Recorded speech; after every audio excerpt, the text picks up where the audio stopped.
बिस्मिल्लाहिर्रहमानिर्रहीम अस्सलाम वालेकुम। इसराइल के प्राइम मिनिस्टर नेतन्याहू ने बंकर में मीटिंग की है। आप जानते हैं कि इसराइल में हर जगह बंकर्स हैं और वो बंकर इस तरह के नहीं होते कि आम लोगों की तरह। वो बंकर बम प्रूफ, बुलेट प्रूफ हर तरह के होते हैं कि उनके ऊपर कोई मिसाइल गिर जाए, कुछ भी ना हो। उस मीटिंग के अंदर उनके इंटेलिजेंस के इदारे मौजूद थे। उनके ख़ास तौर पर जो फौज के सरबराह से लेकर तमाम एयरफोर्स और जितने लोग जो जंग के माहिर हैं वो सब के सब मौजूद थे। और उसमें नेतन्याहू ने कहा है कि इसराइल की एयरफोर्स, उनकी फौज, उनके इंटेलिजेंस, मोसाद सारे फेल हो चुके हैं और ईरान को काउंटर करने के लिए। और उसने शदीद बरहमी का इजहार किया और कहा कि अब कोई पीछे चीज बाकी नहीं रहेगी, सिर्फ ईरान के ऊपर स्ट्राइक करो। वो न्यूक्लियर बनाने के करीब पहुंच चुका है और इस सूरत हाल में आपकी तरफ से मुझे रिजल्ट्स चाहिए। और इसराइल की एयरफोर्स को मुकम्मल तौर पर हाई अलर्ट रखा गया है कि किसी भी वक्त आपको ऑर्डर दिया जा सकता है, आपने ईरान पर स्ट्राइक कर देना है। और इस दफा जो स्ट्राइक होगा वो बड़े पैमाने पर होना चाहिए। ऐसा स्ट्राइक हो कि जिससे अगर जंग भी छिड़ जाती है तो छिड़ जाए। और उस पर उनको ब्रीफ किया गया कि अगर ऐसा मामला होता है तो पूरे खित्ते के अंदर मल्टी फ्रंट के ऊपर जंग छिड़ सकती है, तो इसकी हमें तैयारी पूरी की है। तो उन्होंने कहा अगर छिड़ जाती है तो छिड़ जाए, लेकिन अब डिसाइसिव मोमेंट आ चुका है। और इस सूरत हाल के अंदर सबसे ज्यादा जो अहम तरीन बात है कि नेतन्याहू ने वहां के रब्बी से मुलाकातें की हैं जो रूहानी पेशवा हैं और उनसे डेट्स ली हैं, सारे अहवाल समझे हैं। उन्होंने गो हेड दिया है कि आप ईरान पर स्ट्राइक करें। और एक बात आप ज़हन में रखिएगा, वो बार बार उनको कह रहे हैं कि जंग होगी तो इसराइल आगे बढ़ेगा, जंग होगी तो इसराइल आगे बढ़ेगा। क्योंकि ईरान की चाइना ने करवा दी है सऊदी अरब से दोस्ती, और सऊदी अरब अनकरीब इसराइल को तस्लीम भी करने जा रहा है, उस पर डेवलपमेंट्स भी हो रही हैं। लेकिन इस सारी सूरत हाल के अंदर ईरान की दोस्ती हो गई सऊदी अरब से और यूएई से, और सबसे दोस्ती और सारे मामला क्लियर है। ये ईरान से हजम हो रहा है, सऊदी अरब से हो रहा है, यूएई से हो रहा है, गल्फ कंट्रीज से हो रहा है, मुसलमानों से हो रहा है, सब खुश हैं। नहीं हजम हो रहा तो इसराइल से हजम नहीं हो रहा, नहीं हजम हो रहा तो अमेरिका से हजम नहीं हो रहा। अब ये लोग करने क्या जा रहे हैं, अब ये स्ट्राइक करने जा रहे हैं ईरान पर।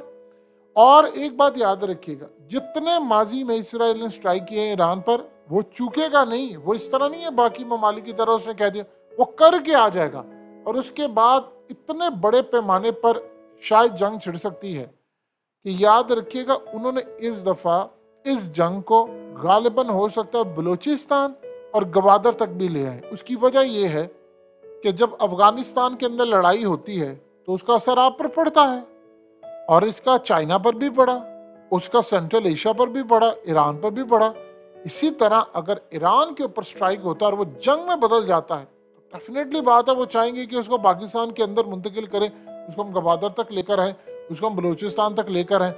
क्योंकि इसराइल को पता है कि गवादर और बलूचिस्तान के अंदर सी पैक है और वहां पर चाइना अपना पूरा काम कर रहा है।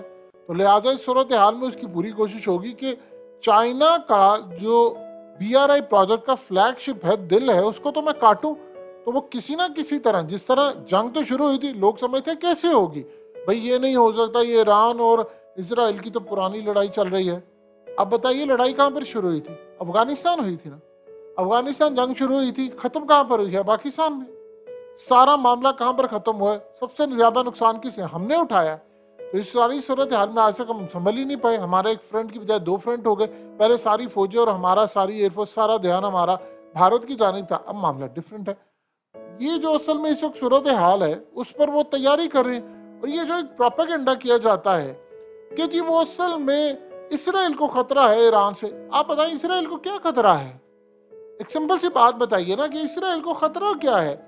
इसराइल ने वहां पर जो इसराइल का कयाम किया है उसने मुस्लिम आबादियों में जा जाकर किया है। यानी मुसलमान है वहां पर, साथ यहूदी आबाद है, वहां इसराइली आबाद है और बाकी सारे। तो जब भी अगर कोई मुल्क मिसाइल मारेगा इसराइल पर तो उसको पता वहां पर हजारों लाखों फलस्तीनी भी बेचारे शहीद होंगे। एटमी हमले की बात करते हैं, ये इसराइल को खतरा है, तो चारों तरफ तो मुसलमान है।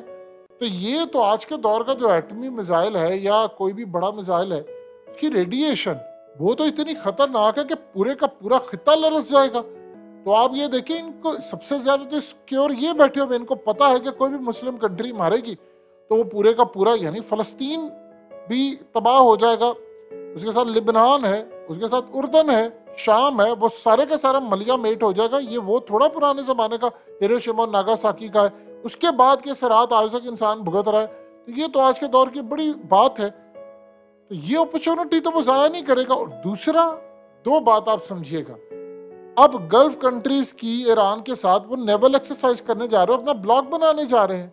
ये बात तो इसराइल से हजम नहीं है, तो उसको जंग तो छेड़नी है, और जंग छेड़ने के लिए उसको कुछ ना कुछ तो करना है। उसको पता है कि पहले तो हमने कहा असल में तो तकलीफ ईरान से है अमेरिका को, क्योंकि देखिए सऊदी अरब ने तो बड़ा आला काम किया, गल्फ कंट्रीज ने तो सबने कह दिया कि भाई हमने अब लड़ाई नहीं करनी। तो लड़ाई जब नहीं होगी तो खित्ते के अंदर हथियार कैसे बिकेंगे?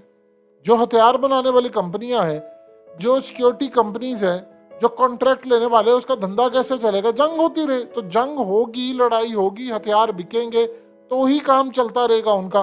तो उस मकसद के लिए जंग छेड़ना लाजिम है। अफगानिस्तान की जंग खत्म हो गई तो वो जो कॉन्ट्रैक्टर थे पीछे बैठकर, कहीं ना कहीं तो उन्होंने पैसा कमाना था।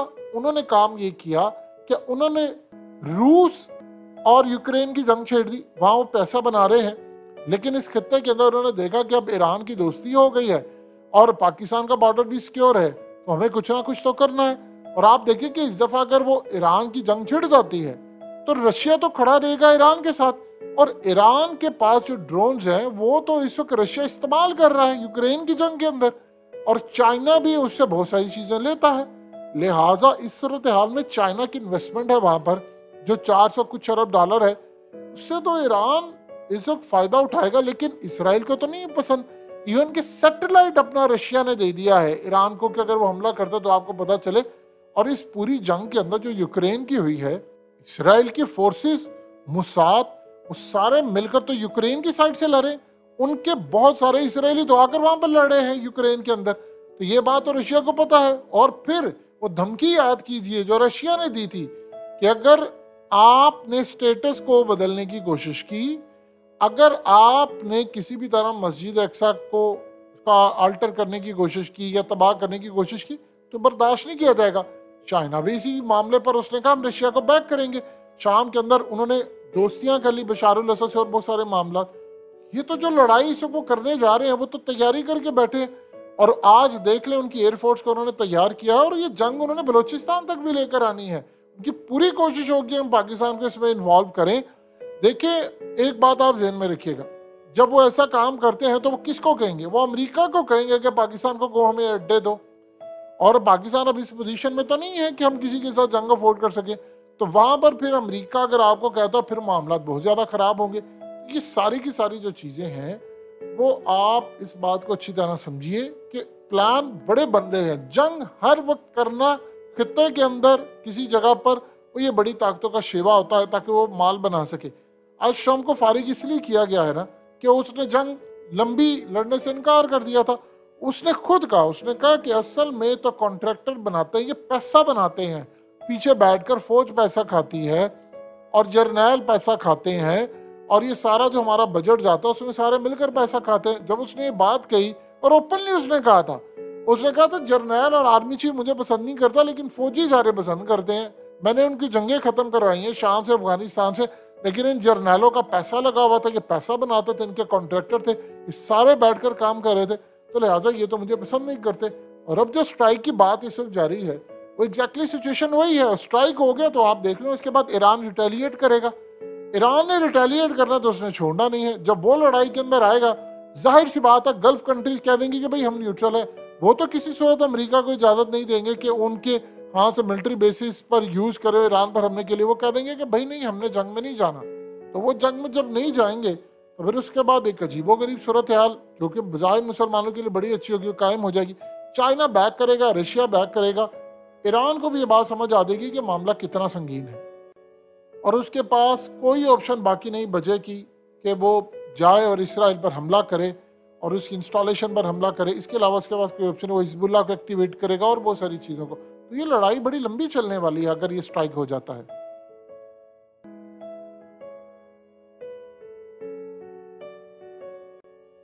हकीकत टीवी को सब्सक्राइब करना मत भूलें, वीडियो को लाइक करें, शेयर करें और कमेंट सेक्शन में अपनी राय का इजहार ज़रूर करें।